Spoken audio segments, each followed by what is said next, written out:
ladies and gentlemen, now hosting the RizzoCast, put your hands together for Steven Risotto!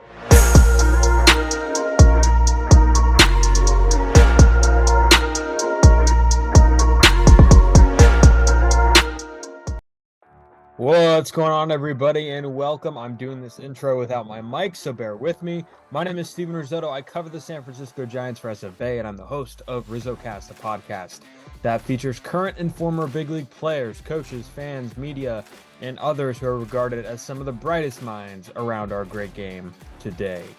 Today's guest is Zack Bayrouty, the play-by-play broadcaster for the Sacramento River Cats, the AAA affiliate of the San Francisco Giants.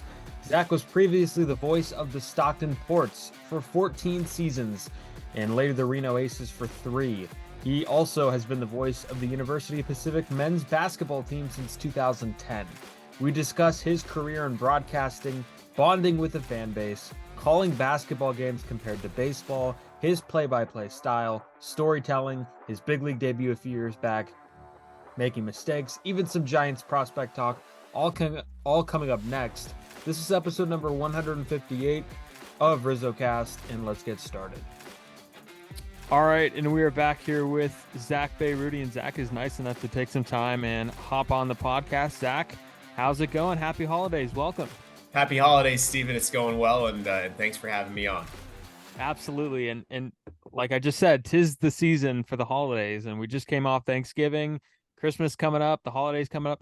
What is it? I mean, this is the time for gift giving too. So are you a big gift giver? Do you wait last minute to get gifts? Do you pre-prepare this stuff? Like, give me your routine on giving gifts, because I know you got kids, so that's another big part of it. There's different elements and variety that you have to deal with here. Yeah, so I'm a dad, a relatively new dad. I have a 3-year-old and a 1-year-old. So my 3-year-old is just kind of realizing what Christmas is all about, and that you maybe get some gifts on Christmas morning. So this is kind of going to be really the first year where she's aware of that. So we'll probably get her, it's a gift or two that's a little nice.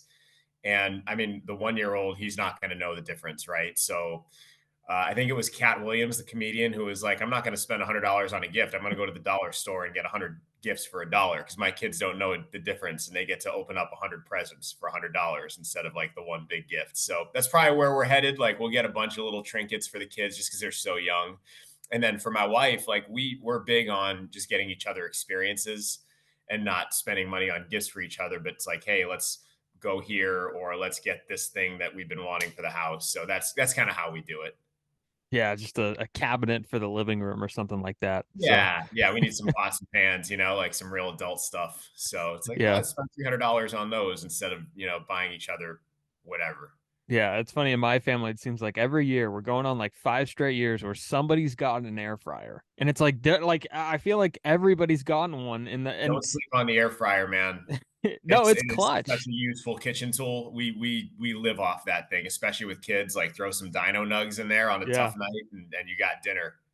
Yeah, no, it's clutch, but at this point, people are getting like upgrades, like from previous Christmases. Like, oh, I got it 4 years ago. Now we're just getting the newer version. So, I think it's better than the crock pot. I think we'll stay. That might be a hot take, but I don't know. That's a pretty hot take, but I would actually agree. I think there's so many uses. It's like the Swiss Army knife of kitchen cooking tools, the air fryer. Yeah, without a doubt. And we could continue that, but that's a podcast for another day. So you're spending your time right now. Baseball season's over, of course. You're spending your time right now covering some basketball, doing some voice, I like to say voice acting. No, not voice acting. Some play-by-play for the University of Pacific basketball team. You are on the road right now. How has that been? And how is usually that transition like from, doing baseball for, a handful of months out of the year and then kind of having that break? Trey Wilson on the last episode mentioned it, and now kind of going into basketball, because it's kind of an interesting transition. 2 very different sports.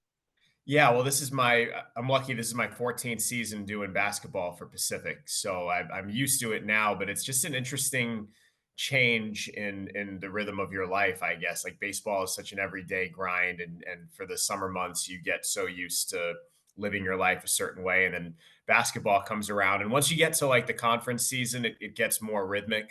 The WCC, they tend to have most of their games on Thursdays and Saturdays. So that's your cadence. But In the non-conference, it's just kind of whatever, however they build the schedule. So we're on a road trip right now where we just played at Northern Arizona yesterday. And then we go to Moscow, Idaho for our next game, and it's on the same trip. So we have an off day in the middle of all this that we're spending in Scottsdale. So it's different for sure going from baseball to basketball. And then on air, it takes a little while to come around because baseball, so you even with the pitch clock now where you can't tell stories as much, you could still kind of be wordy, if you will, and expand on what you're seeing and tell stories about the players. Whereas basketball, especially when you're on radio, you're describing areas on the floor. You're talking about plays as they happen, and obviously it's a faster sport. So it's interesting going from one to the other, and it's taken me a little while to get used to the transition. But I think now I make the transition a little bit quicker than I used to. And I want to ask about, because it's two very different personalities that you deal with. Obviously, you're in contact with people, and during the course of a AAA season or a minor league season, the players are a little bit more mature than those in college, and that kind of goes without saying. So is there like a difference when you go from 25, 26-year-olds, you're dealing with them all day, and then you go to 18, 19, 20-year-olds, and it's they give shorter answers. I know this because I've had a few of them on. Like whenever I talk to somebody who's about to get drafted or a college baseball player, you could tell some guys are better than others, but it's probably different for you, especially maybe as you're getting older. Yeah, and I'll tell you one thing, and it is true with both instances. It keeps me young. Even with now the 25, 26-year-olds they're kind of younger to me. And I'm 40. So when I was coming up, I was for a long time felt like I was the same age as a lot of the players, even when I was in Stockton for those 14 years, the players at that point, high A, when it was a high A franchise. But yeah, you go from guys who are polished and have been through everything as a professional. I'll throw Joey Bart as an example, that guy has lived life. He's been through all kinds of transitions and seasons in his life. And then you go from that to kids who are 18, 19 years old, who are just breaking into college and learning what I'll even call it semi-pro now because you can make money doing it, but learning what it's like to be part of a professional team in a professional setting. It's definitely different, but over the years, I think I've gotten to know how to deal with both, and how to bring the hopefully the most out of both when I'm interviewing or asking questions. But it keeps me young. That's the common thread for sure. You don't look a day over 30, man. I mean, when Thanks. you said the 14 years at University of Pacific, I was like, oh, this guy's probably not in his late 20s, 30s. Yeah. Yeah. No, it's been a while. It's been a while. Yeah, and it's funny because I always hear at the AAA level, and we'll get into kind of the chronological stuff in just a second, but I always hear about the AAA level, there's bitterness. And when somebody goes up, there's, some bitterness. It should have been me. And everybody's trying to get to the same place. And I always feel like that's kind of minor league baseball in a nutshell in, a lot of ways, maybe not all, but do you feel that? I know you're in the booth, maybe you're not in the dugout during games, but do you feel like there's a sense of bitterness, or is the team aspect still a part of it? Because I know a lot of it has to be individualized. That has to be the mindset to get to the big leagues. But do you notice that at all? Maybe some bitterness? Maybe bitterness would be one way to put it. I think when you put it into context, especially at the AAA level, you're dealing with players that, yes, they're trying to make it. They're trying to stick, whether it be on the 40 man or for, a brief call up, or you have a new organization, whatever. But a lot of these guys have families. Mhm. So I think when you factor that in, you're trying to make it in one of the hardest places to make it in professional baseball. And a lot of the guys are dealing with, hey, am I going to move my family out here? Where are we going to set up shop for the summer? By the way, and I can empathize with this because I'm a new dad, as I said, trying to do all this while being a good parent and raise your kids the right way. There's a lot that happens and is compressed in a baseball season. So bitterness could be an adjective used to describe what players feel, but I think when you put it into a proper context, I think it's more like they're trying to figure out the best way forward for themselves and their families. And it's stressful. And you're doing all this while you're competing and on the high wire in front of all these people. And, in the case of a media market like San Francisco, I mean, it's everyone is scrutinized on the 40 man and at AAA, and your name's out there in the news and on Twitter. And like, that's a lot going on. So, could be bitterness. It also could be just you're in a really stressful environment and trying to be the best person and sometimes parent and husband you can be. Yeah, good answer. Because bitterness is not the right word. But You can get bitter for sure. Like you could. absolutely get bitter. And I've seen it, where guys think that they're deserving of that spot and it doesn't happen for them. And, there's a lot of factors obviously that come into play when you start talking about that.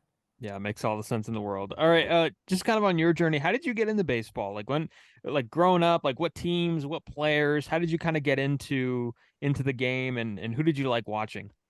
So I'm from Worcester, Mass, and I grew up a diehard Red Sox fan. I've certainly mellowed over the years. Now I root for people. I've been in the game almost 2 decades. So, that fan part of me has kind of gone away. I root for guys that I know and organizations that I've come to appreciate. But growing up as a Red Sox fan in Massachusetts, I mean, that's a great incubator to go on to do what I do and to live a baseball life. I mean, I went to Northeastern in Boston, Northeastern University, and it's a 5-10 minute walk from Fenway. So like my friends and I used to go the morning of the games. It was kind of like nobody, they never put it out there. The Red Sox never really put it out there. But if you knew, it was like a speakeasy thing. Like the day of the game, they sold standing room and obstructed view for anywhere between 15 and $20. So, I went to all those Pedro Clemens games at Fenway when I was in college for cheap and just, standing room. And we were just having a good time watching all that. And, I was lucky the year before I started working in baseball. It was the year the Red Sox won the World Series in '04. So I got to experience that elation as a fan after all the heartbreak for so many years. Like before I started working in baseball, I got to know what it felt like to be a fan who was kind of, I say long suffering. Shoot, I was 22 or whatever. But, I'd suffered through being a Red Sox fan the early part of my life and thinking my team was cursed and never going to win the World Series. And then to experience that as a fan was awesome before I started working in baseball. So that's kind of how I got into it. I actually wanted to be a writer. I interned at the Boston Globe. I was journalism major and I thought I wanted to be a writer. And I had an internship. My second internship, my co-op at Northeastern was in Jupiter, Florida, at the spring training home of the Florida Marlins at the time and the St. Louis Cardinals. They shared ballpark, and so I was the press box intern. Like I was the media relations intern, and through that, I ended up meeting someone who was a broadcaster in the Florida State League who he asked me to go on air with him one day, just have someone to talk to because the stadiums were always empty during the minor league season in the Florida State League. And so we kind of developed a rapport and he was like, you'd be good on air if you ever wanted to do that. He ended up getting the job in Stockton. He hired me to be his assistant, like literally a week after I finished my classes at Northeastern. I moved out to Stockton sight unseen. And he left after a year as the voice of the ports, and then they asked me to be the next guy, and I ended up staying there for 14 more years, which is crazy. So almost like, is there some luckiness to kind of, all of these Oh, opportunities? it's stupid. I mean, it's really, really, people ask all the time, especially kids coming up who want to do this, like, what's the way forward? And I don't know. I really don't know. I mean, I got so lucky. I landed I met someone who saw something in me, number one. Number two, I landed in Stockton with an organization that had a need the year after I got there because the guy who brought me out there ended up leaving to pursue other opportunities. And they just said, hey, you've been doing this, part time with him. Like, do you want to keep doing it? And then number three, like the organization, the Stockton Ports valued the broadcast. And now you're coming to a point in time where a lot of teams, I think, are not valuing the broadcast as much as I think they should, and I think as much as the fans value it. I think that fans value a good baseball broadcast, and I was lucky to land with an organization in Stockton that did value it and kept me around as long as they did. Like I had a job in perpetuity there, and it allowed me to kind of hang around. And then the job in Reno came open, and I took that, and then the job in Sacramento came open, which was a whole other story, and that was the biggest stroke of luck ever. So yeah, you have to be lucky.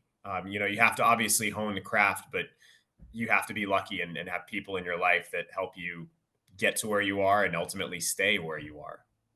And that's like why, I mean, it's interesting if you look around like the media job landscape, there's a few ways to look at it, right? There's jobs opening up, and then some people say there's not enough jobs opening up. And I don't know which one it is. I haven't done the research, but it always seems like the people that get jobs are the people that like are in-house, are internal, have been there and they get promoted, and interns get hired, that sort of thing. So I mean, you didn't expect your broadcast partner to leave, but when he did, that gave you kind of that opportunity. And 14 years in Stockton around that time, and then the time that you spent in with the University of Pacific. I mean, that's a long time to be somewhere. And I feel like there's value in that, the same value that we take into when we look at the Hall of Fame ballot, something like that. And we say Joe Mauer was with the same team for a long time.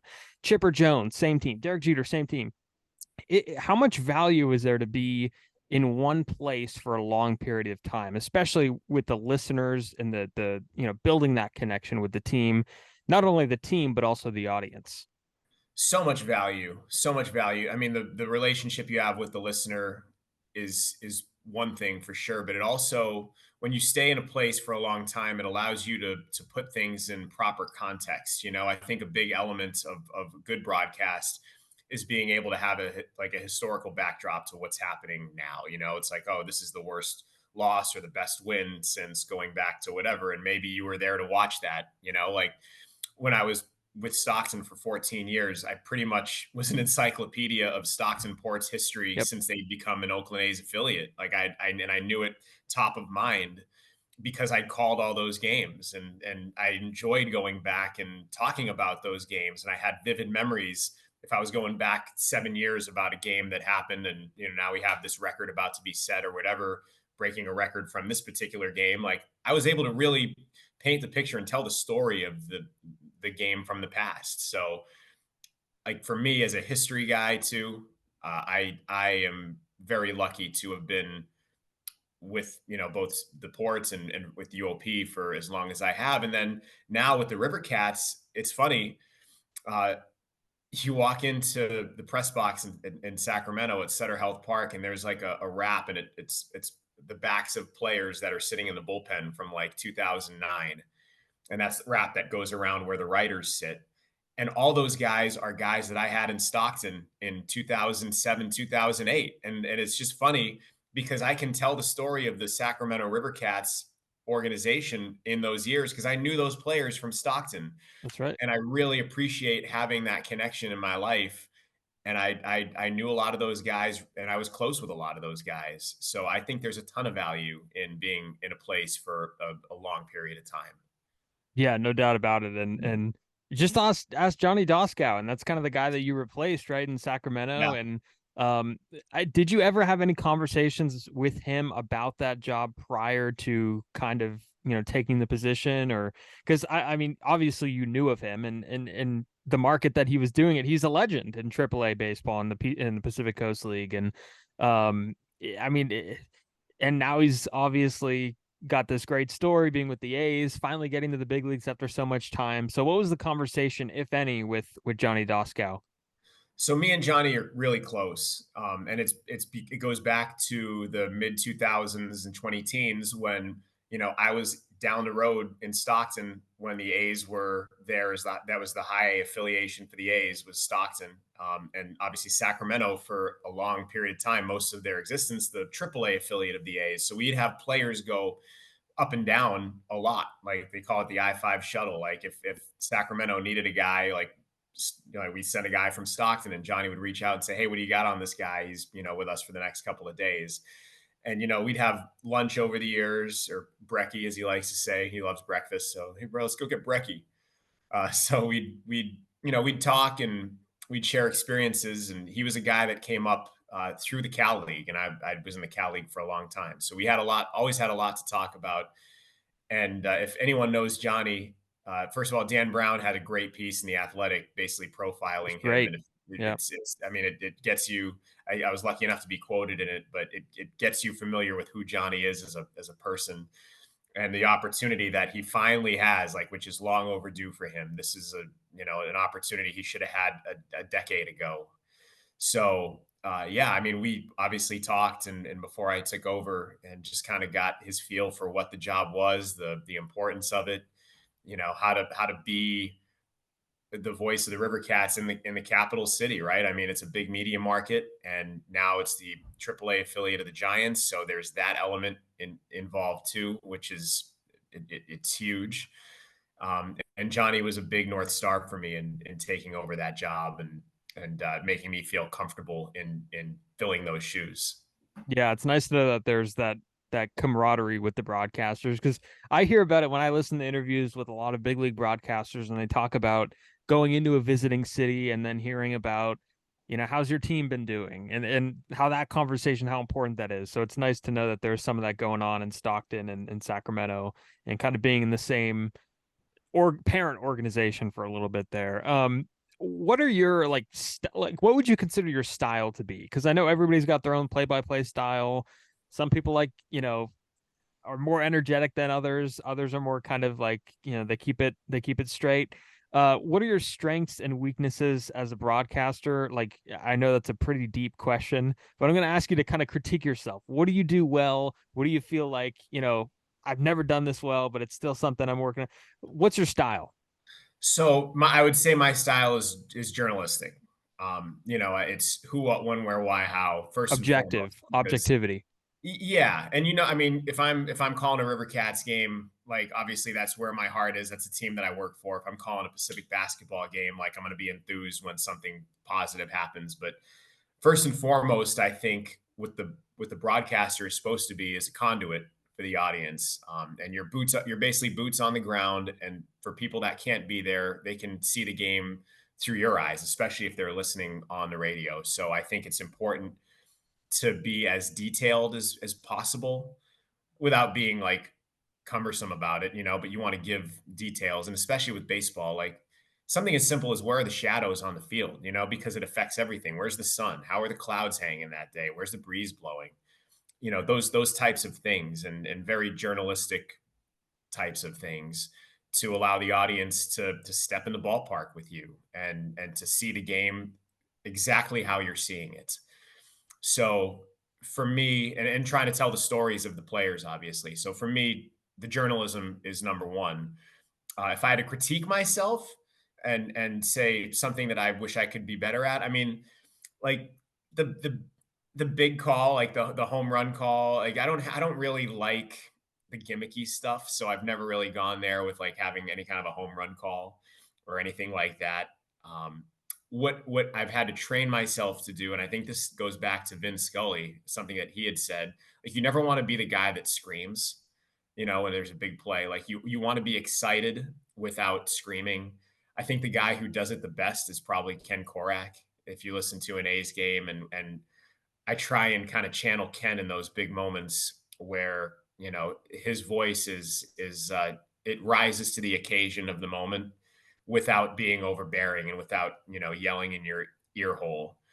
So I think I could probably be better when it comes to that. And that's something that takes a lot of time to figure out. If you're just getting in, like it takes a little time to figure out how to meet the moment without stepping on it too much, if that makes sense. Yeah, Ken's a great broadcaster. He's up for the Ford C. Frick Award, You so I should get figured it. I'd shout him out, him and Dwayne Kuiper and Mike Krukow and Joe Buck, and there's a handful of others, and everybody on that list is very deserving. And I think the way they do it needs to be a little like shifted, so a lot more guys could get in, especially when they're living, so they have that opportunity. Yeah. But Korak, I met him actually on the field. I was the a scholarship winner for the A's journalism scholarship this past summer, and he was Oh, there. congrats. Thank you. He presented the big check on the field, and I was like, man, do I get? Because I've always seen the big check stuff. I was like, do I get to take that home? And then I get there and it's a whiteboard. I'm like, oh, this ruins, because Oh everybody thinks man, it's a big piece of cardboard, right? That's what I was thinking. And then right after I left, I see it being erased. I'm like, oh, I don't get to that's a take it home. bummer, man, that they Yeah. pulled back the curtain for you like that. Yeah, but Ken Korak was great in presenting it, and yeah, hopefully he does get a lot of consideration, even get in. That'd be awesome. And you mentioned kind of your style. Did it take a while to get comfortable? Because you started this when you were pretty young. I mean, Yeah. yeah, I mean, older broadcasters might feel like they have more leeway, but did it take some time for you to kind of? And this might be different in Stockton and Sacramento, because maybe it took some more time in Stockton. It's or in Sacramento, new location. Stockton, kind of a younger guy. What was kind of the comfortability like right away? Um, well, so in college, I'll backtrack. I took a class in college at Northeastern before I knew I wanted to even do this. It was just a fun class that I had the availability for to fit in. I was sports broadcasting, and it was taught by Joe Castiglione, who's Yep. the longtime voice of the Red Sox. Ah, that's huge Happened, for you. He's your guy. You're yeah, yeah. I mean, Red I Sox fan. happened to take it in the fall of 2004 while they were Oh going my god. on their way to win the World Series. So Yeah. it's pretty serendipitous, the timing of it all. But Joe has a great line. He goes, "It takes a lifetime to prepare to call a baseball game. Like you prepare as you go, and it doesn't ever stop. You know, you get into your 40s, 50s, 60s, like you're still encountering new things. You're seeing certain situations for the first time and developing a feel for how the game is evolving. So, I guess to answer your question, like, yeah, it took a little while to develop a style and kind of I don't want to say a rapport with the audience. I've always tried to have that, but just I guess kind of a style that works. And I think my bottom line is I never want to be or come off as sounding like someone else. Like I always want to be myself. And that's kind of the covenant I have with the audience is here's me, here I am, at the ballpark, and you're getting exactly what I'm seeing today and how I'm feeling today. And I think when you develop that over time with your audience is when you start to develop, something a little special.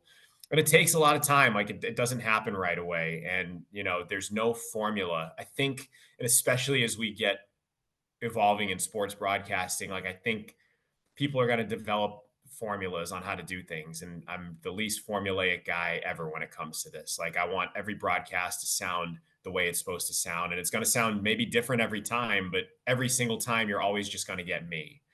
And at the end of the day, I'm not going to try and be anybody else but myself. So that's the bottom line as far as stylistically and how I've developed the skill over time, over now close to 2 decades. And there's also the storytelling aspect that I'm interested in, and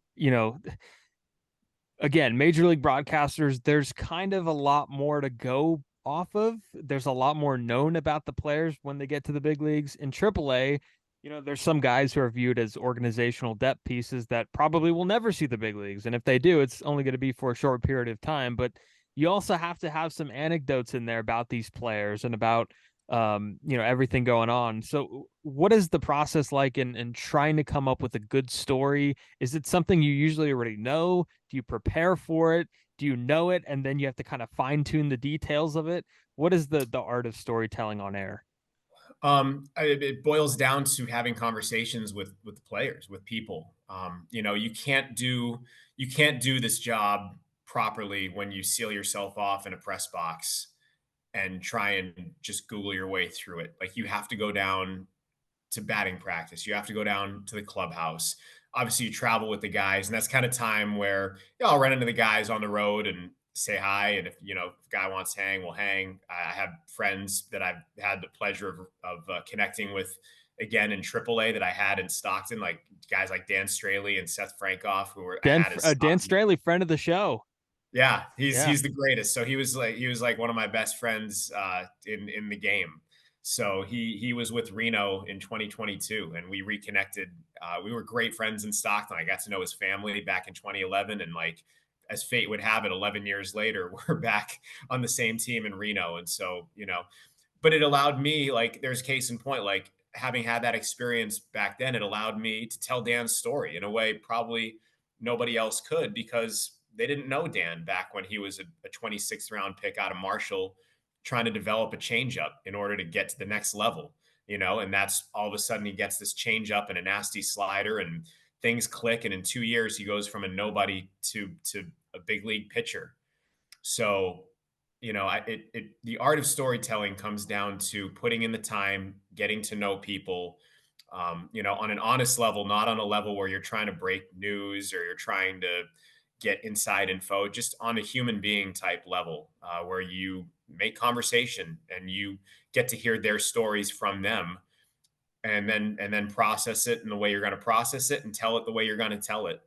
And there's no shortcuts to that, which I think when you listen to seasoned broadcasters, especially ones that have been in the minor leagues for a long period of time, there's a little bit of a difference compared to the people that maybe were fast tracked and didn't go through 14 years of riding a bus in the Cal League.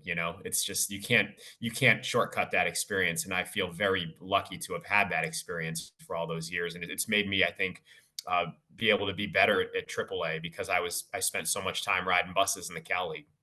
I love that you can't Google your way through it, and that's funny because even for somebody like me, when I prepare for like podcasts with current or a lot of time current minor league players, and you try to Google your way through it, there's not like you can't No, find an article on the Athletic about Tanner Andrews, right, who came on, yeah, a great guy.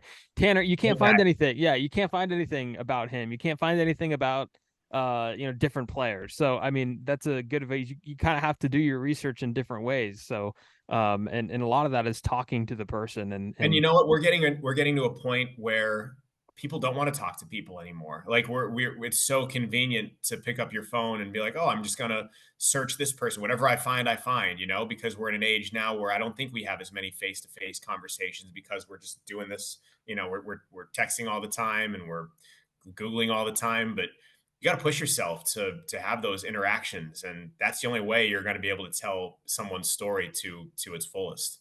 yeah, 100%. That's a good anecdote there for anybody that wants to be a broadcaster.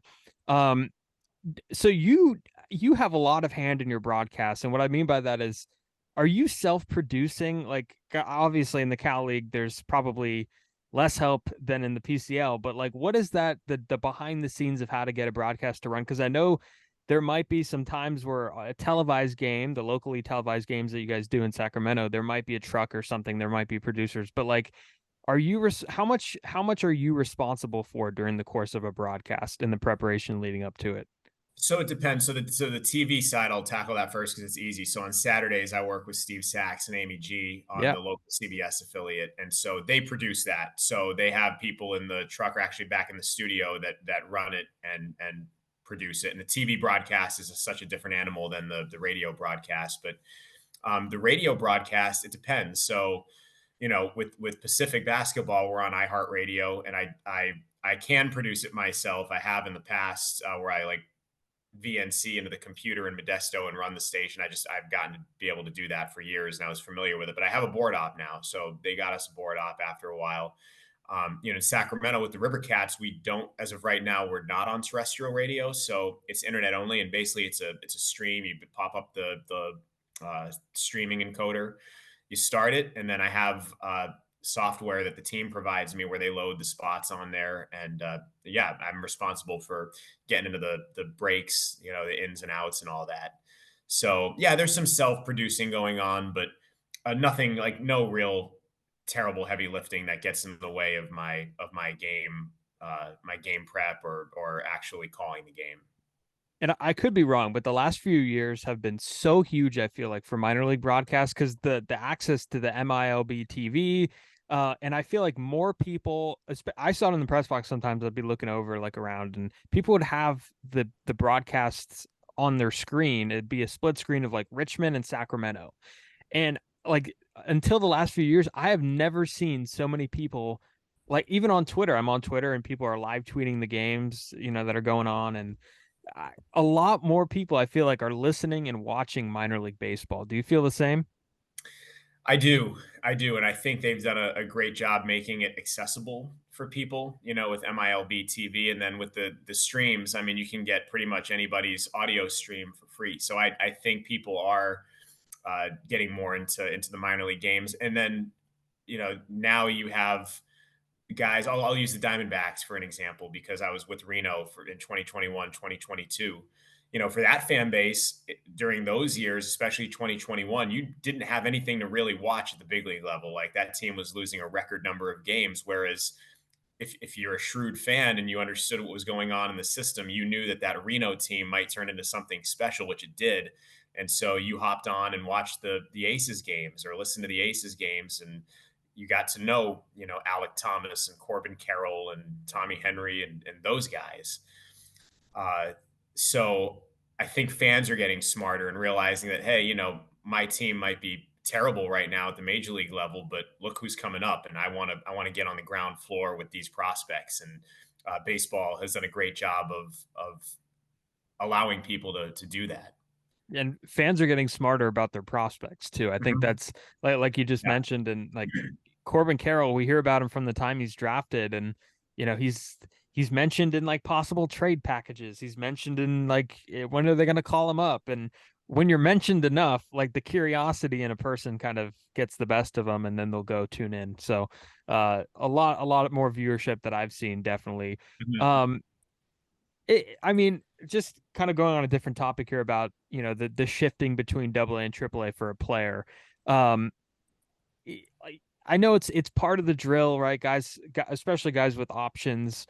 What have you seen like in talking with players, right when they come back from the big leagues? Is it kind of like a determination? And this has nothing to do with the bitterness question, but for whatever reason, the word bitter keeps haunting me, that I use that. Do you like, is it determination? Is it a sense of like, not sadness, but kind of dismay? What is the conversation that you have when a guy does come back to Sacramento after being in the big leagues?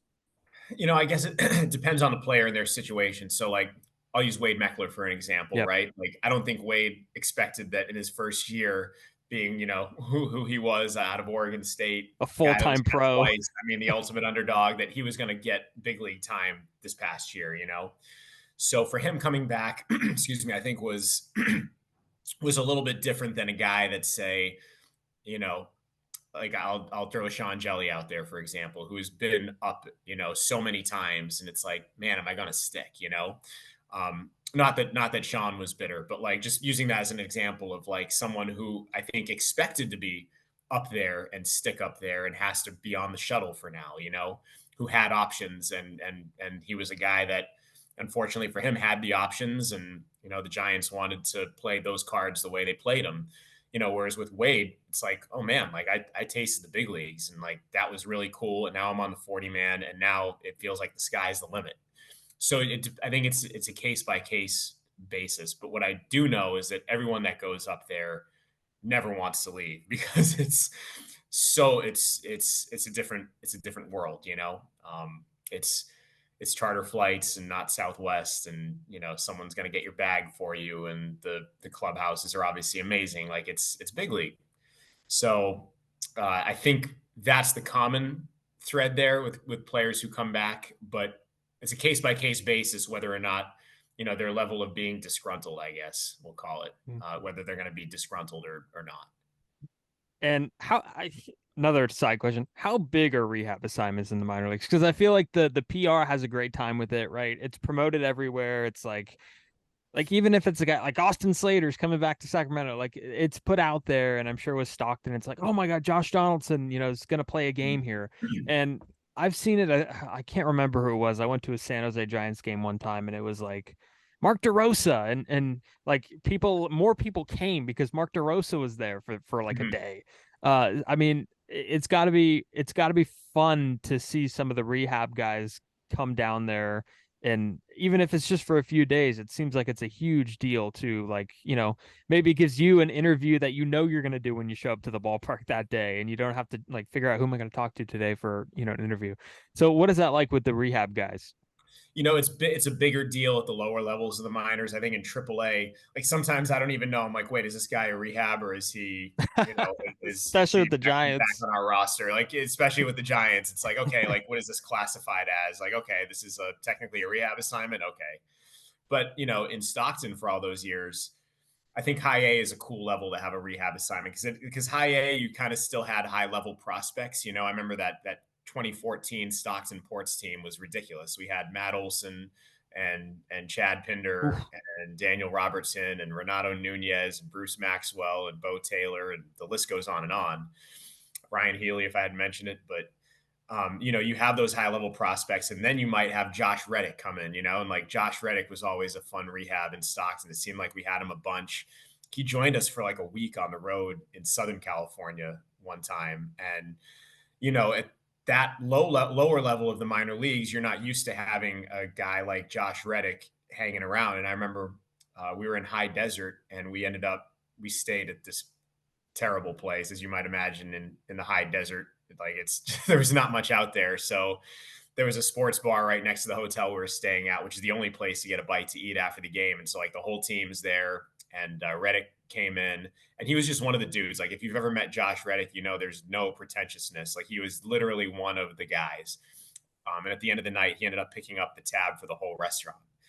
And like no one was expecting that, but at that level of baseball, like you're just like, oh my God, like this guy picked up the check, for like everybody. And for the guys, especially, it was cool to see someone come back and like who taught them how to operate as a big leaguer. And it resonated with a lot of the guys. And, I'm sure a lot of the guys are like, man, if I ever have a chance to go on a rehab assignment and come back, I'm going to buy, the spread, or I'm going to pick up the check at a restaurant. And like, you saw that a lot. It resonated with those guys at the lower levels of the minor leagues. So like teams do have fun with it. It's different at AAA than it is in the lower levels, for sure, if that makes sense. Yeah, no, absolutely. And a few more things here before we wrap. I asked Trey Wilson this, and he said that one time he was calling a game, and there's a fly ball to center field, and he said, "Oh, fly!" He called a fly out, and then he looked down, and then he looked back up, and the ball went over the outfielder's head. Right. So Yep. everybody has these moments. Have you ever had a moment where you're like, man, I messed it up? And this is a weird Gosh, question, but like, what's your worst mistake? Oh gosh, yeah. And look, like if you're a young broadcaster out there, it's okay. Like you're going to have those moments where you missed it, or you don't know what's going on. And I think in those moments you just need to be honest with the audience. Like you don't try and cover it up and just say, boy, I must have missed that.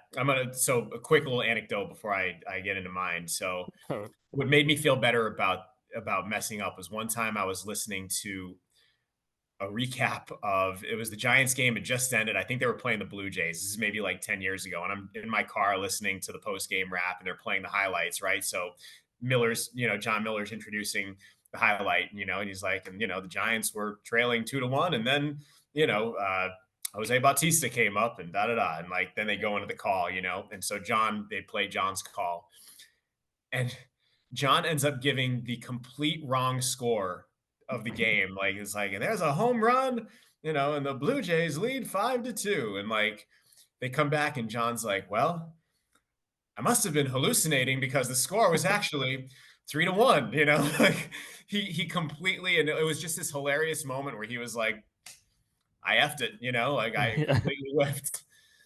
And it was just this moment of good humor. And for John to acknowledge that, it's like, hey, it happens, like I don't know what I was seeing there, but it happened. So I think for me, one that stands out is we were in Reno, and it was this incredible play in 2021 where Nick Heath tagged on a shallow fly ball to, I don't know if it was left center, right center, and he tagged from second and scored.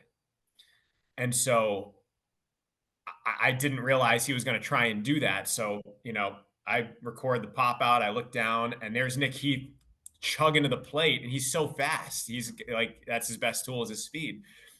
And I'm like, wait a minute. And here comes Nick Heath. And I thought the ball was caught, and like the ball was caught, but he took two bases, and I looked down to record it, and I completely missed what he was doing. Like, I don't know if the outfielder was lollygagging. I don't know if Nick thought that he was at a bad angle to throw and like turned on the jets, but like, I don't know how Nick Heath scored here, but he scored. And yeah, and I just whiffed. I didn't see it. And so it goes, like you're a human being. And unfortunately today we live in a world where your mistakes get put up on Twitter and on social media, and awful announcing and all that. And I really don't like that. I mean, I think everybody, I guess, is fair game to be judged in their job, but for broadcasters who are trying to call a game, and sometimes you miss something, for them to be ridiculed for things like that. It's, back in the day, do you think Harry Carey probably missed some things, but they didn't wind up on awful announcing then. It is what it is, Yeah, did he miss some things? I mean, probably, like, or he made things up. Like, we just live in a different world where you're up on a different kind of high wire when you're doing this. And that's unfortunate. But I would advise anyone out there who's a young broadcaster to not beat yourself up too much over making some mistakes like that. Yeah, I'm sure Harry Carey, there were some days, man, where he didn't even know he was at Wrigley Field calling a baseball game. So Yeah. I can't even, I'm not going to break it out right now, but no, that's a good You were a anecdote. hot dog. Would you eat yourself? Yeah, exactly. Here at it's Wrigley Field. Yeah, he's a legend, and John and Dave are legends too. That's a funny Yeah. anecdote on the Bautista. There's one this past year where I was on my way home from somewhere. I wasn't working the game, and it's like there's a foul back and almost hits Dave's computer. Yeah. And then you hear Dave go, "Oh no!" Yeah, Like, but that's theater yeah, of the mind, right? That's what this all is. That's the other element of this is it's theater of the mind. yeah, And that's what makes doing a radio broadcast so fun is you can take the listener on a journey. You can make it funny at times. You can make it sad at times. You can make it triumphant at times. Like you are telling the story and something as stupid as a foul ball coming back into the booth and you having that interplay with your partner like John and Dave, I mean, that endears you to the audience even more. yeah, no doubt. And there's a time where Dave taught John Wordle in the booth, and it was Yeah. like an 8 minute, and it was good. There's nobody out. It was like a fresh start to the inning, and the whole half inning was a Wordle, and then the Yeah. next half inning, it was like, I think I got the word. It's so good. And I know I've kept you for too long. Just a No, few not more at things all. here. Not at all. I want to ask about you have major league experience, right? You made your big league Got debut a game. already. One Yeah, I game, gotta do right? it. Yeah. So, I mean, tell me about those A's Angels, if I'm not mistaken. I'm sure one game. I'm sure there's many to come. That's just me foreshadowing. Okay. So what was that game like? Just kind of getting your feet wet with that one game, because I'm sure it was either terrifying and exciting at the same time.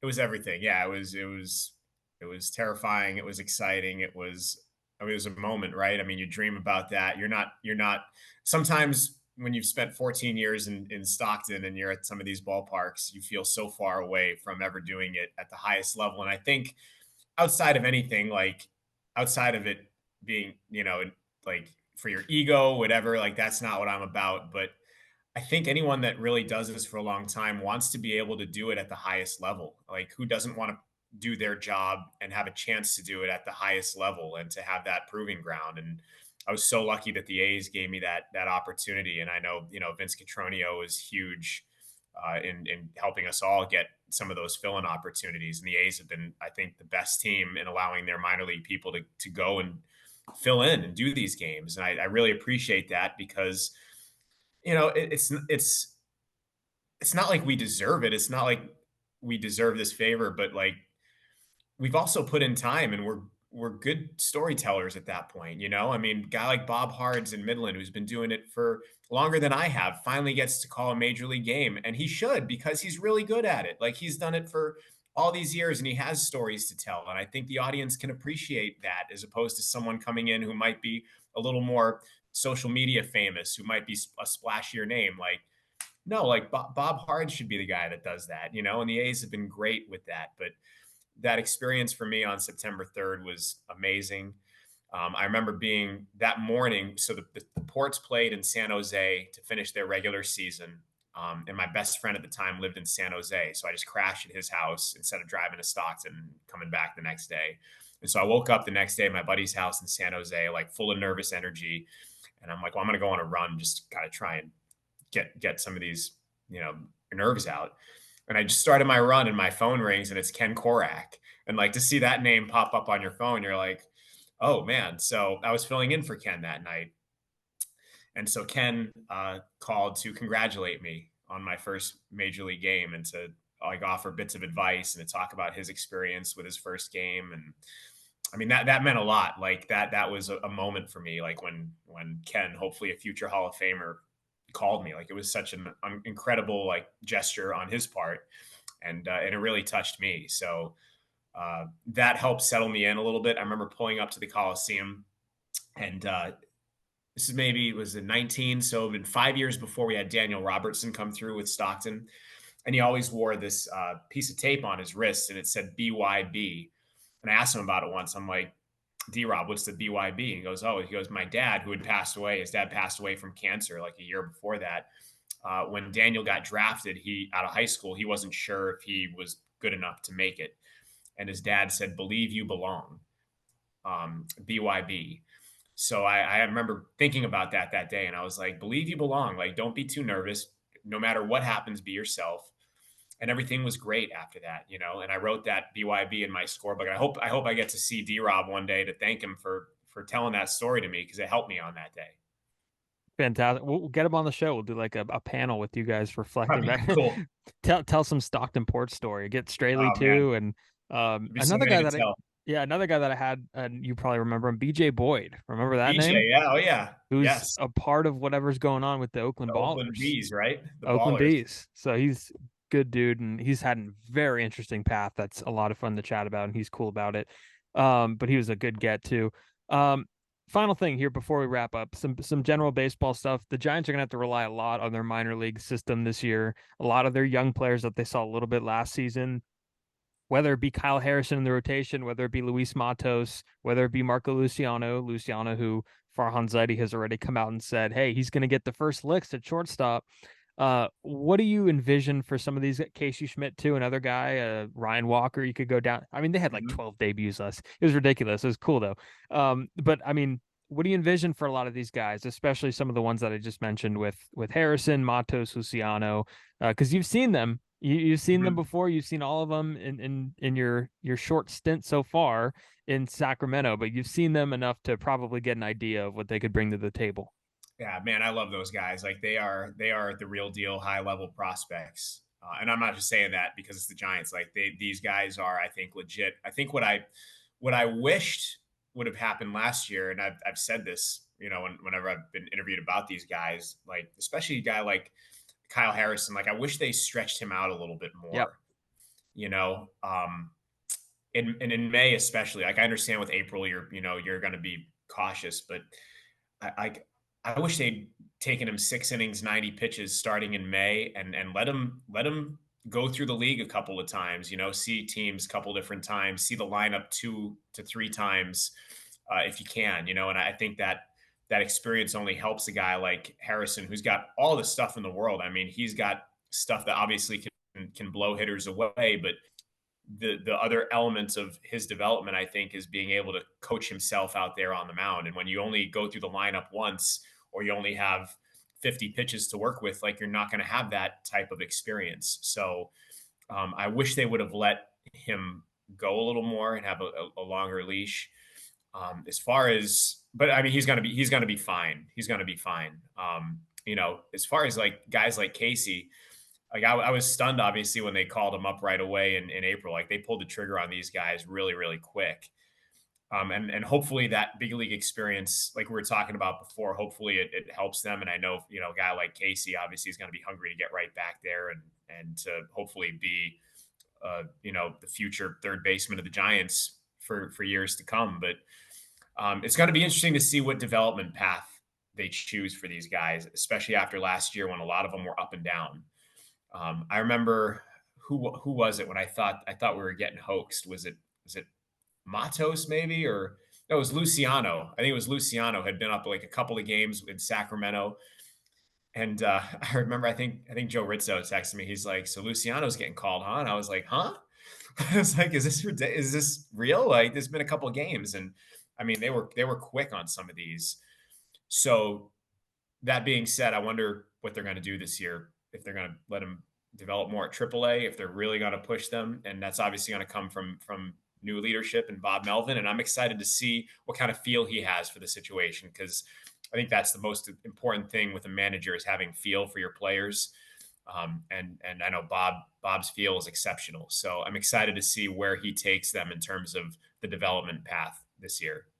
Yeah, no, absolutely. And I'm glad that you mentioned the pitch count stuff for Harrison, because that's a lot of what kind of we were wondering too, is like what's going on with the way that they're developing some of these like these arms down there. Because I would go back and look at the box score of every minor league game, and I'd look at Richmond, I'd look at Eugene, I'd look at San Jose and Sacramento, and it would be like 65 pitches or 4 innings, like every single Yep. outing. And I think Harrison's like, he gets called up and he's immediately throwing 90 pitches, like in his first, 3 of his first 4 starts. It's like, Yeah. this isn't not what he was doing in Sacramento. So it was kind of interesting to see. And It's and I know other teams of other organizations, if they're trying to get a pitching prospect from the Giants in a trade and they don't have any data second time through the lineup or third time through the lineup, like they're going to turn that page real quick. So I don't think it's helping anybody, to be honest. I think the injury rates are the same. So I mean, I'm interested to get your thoughts on that here before we close.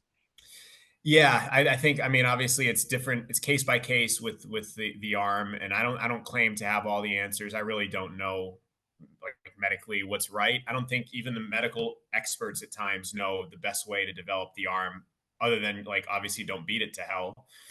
But I think it was maybe back in 2009, 2010, like around that time, Sports Illustrated actually had a great piece on Nolan Ryan and Mike Maddox and what they were doing in the Rangers organization, where they would not give their pitchers pitch limits. Like, they're basically like, you go until we tell you to go. This went all the way down to the minor leagues. I saw it. They were in Bakersfield at the time in the Cal League, and I remember watching their prospects develop. And it's like, hey, don't go out there with a number in your head. We'll tell you when you're done, and we're not going to give you a ceiling here, and we're going to see how you're feeling that night, how you're looking, and we'll tell you. And we want you to long toss, and we want you to really stretch your arm out.